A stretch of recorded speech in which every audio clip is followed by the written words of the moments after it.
చేప ప్రసాదం పంపిణీ జూన్ 8 ఉదయం 11 గంటల నుంచి జూన్ 9 ఉదయం 11 గంటల వరకు ఉంటుందని బత్తిన కుటుంబ సభ్యులు తెలిపారు.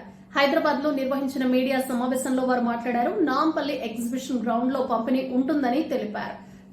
చేప ప్రసాదం కోసం వచ్చే వారి కోసం ఏర్పాట్లు చేస్తున్నట్లు వివరించారు. అస్తమా, ఉబ్బసం, దమ్ము, దగ్గు వంటి శ్వాస సంబంధ వ్యాధుల నివారణకు ఏటా దీన్ని పంపిణీ చేస్తున్నట్లు తెలిపారు.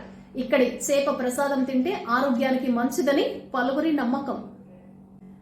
ఎన్నికల ఫలితాల్లో ఆంధ్రప్రదేశ్ లో కూటమి గెలుపొందుతుందని, చంద్రబాబు అధికారం చేపట్టబోతున్నారని తిరుపతి మాజీ ఎంపీ, కాంగ్రెస్ పార్టీ సీనియర్ నేత చింతామోహన్ పేర్కొన్నారు.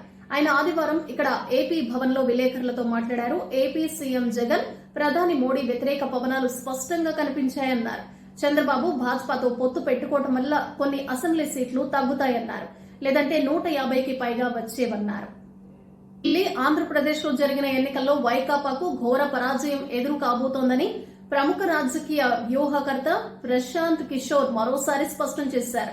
ప్రముఖ పాత్రికేయురాలు బర్కాదత్ కు ఆదివారం ఇచ్చిన ఇంటర్వ్యూలో ఈ విషయాన్ని కుండబద్దలు కొట్టారు.